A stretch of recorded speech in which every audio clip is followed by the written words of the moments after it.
Hey everybody, Brandon here from First Baptist Mount Shasta with a weekly update on September 11th, 2019. For a lot of us, it's been 18 years removed now since the anniversary date of the terrorist attack on 9/11 in 2001. Some of us wake up and don't realize it's September 11th anymore and what that means and what that meant. But for many of us, we do, and I would just encourage you to think about that day, think about the lives that were lost, think about how God has used that time, maybe in your life or the life of this nation. But continue to pray for those who continue to sacrifice their lives, both as first responders, law enforcement officers, firemen, EMTs, ambulance paramedics, but also our military who are out there constantly giving them themselves to defend our freedom. So continue to think about them, remember them, keep them in your prayers. Today, I just got a couple things for you. One, we talked this last Sunday. We're going through the Psalms, and we went over Psalm 17. And Psalm 17 was the first psalm that we see as a full prayer of David in the Psalms. There's a lot of glimpses of prayer before that, but this was full psalm as a prayer to God. And it kind of works as a model prayer. We think the Lord's Prayer is the model prayer, which it is. But this is kind of a precursor almost to the Lord's Prayer. And it sets up how we should have an attitude of humility before the Lord. And so David cries out to God, and I think there were some things that are important for us to realize there. So in Psalm 17, what we talked about on Sunday was this. We go to the Lord in prayer, and we want to be going to Him from a righteous, pure heart with our requests. So David, when he cries out to God, he cries out 5 different things that we can see in this psalm. The first thing is, see me. He actually goes before God saying, God, look, I'm trying as best I know how to be vulnerable and transparent and full of integrity before you, that my motives are pure. And we ought to model that in our lives as well. When we go before God, it shouldn't be out of pretense or a false motive. We should ask God, we'll be able to ask God, see me for who I really am. And then the next thing he says is, search me. He says, make sure that even though I come before you with no false motives or pretense that I know of, why don't you search me and make sure, double check. It's not just enough for me to tell you I'm clean. Why don't you make sure I am? So he says, search me. And that's a tough thing to ask God to do. I hope you could. I hope you can go before God and say, God, I want you to see me, but I want you to also search me. And if there's something you need to wreck inside of me and confront inside of me, please do that. And then he says, show me. He says, show me your wondrous, faithful love. And that's that word hesed in the Bible. It's God's covenantal love for his people.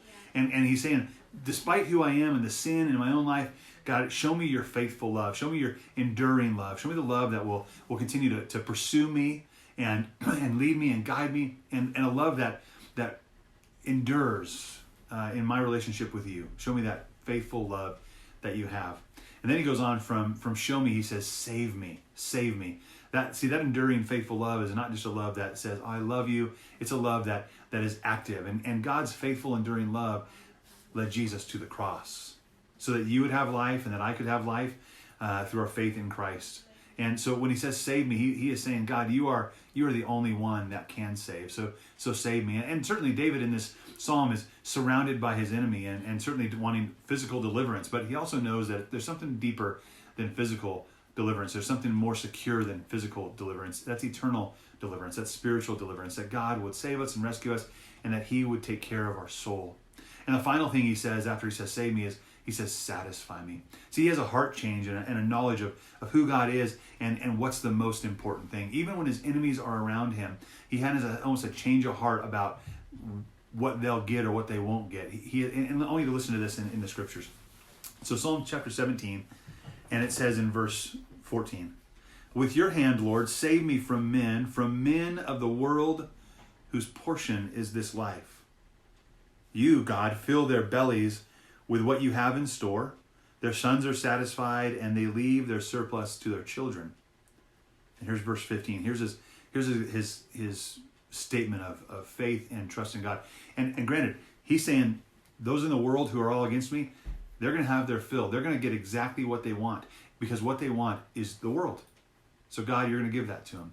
But here's what he says in verse 15. But I will see your face in righteousness when I wake.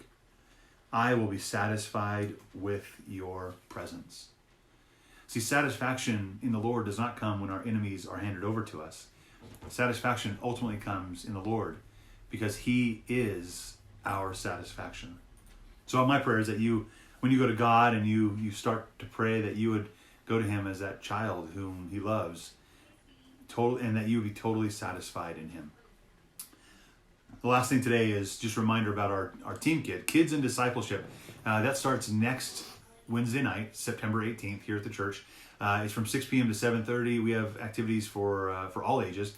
Love to have you be involved. There's also Bible studies going on for parents. So if parents, do you want to drop your kids off and go on a date? Great, sounds good. Maybe you want to drop your kids off and you want Bible study as well. There are Bible studies, both women's and co-ed Bible studies here on campus starting next week. So I'd love to have you here, be a part of that. Mark that in your calendar. In the comments below, you'll see an opportunity where you can register your children for Team Kid. We just love to have knowledge that they're coming, and maybe they have allergies, so we can have them in our database, in our system before they get here. It makes it easier for us to get checked in. So anyway, I hope you guys are having a great week. Remember, today is 9/11. We remember that. We never forget. Remember and pray for those who are still serving our country and defending freedom. And remember to be only satisfied in God. Love you guys. We'll talk to you later.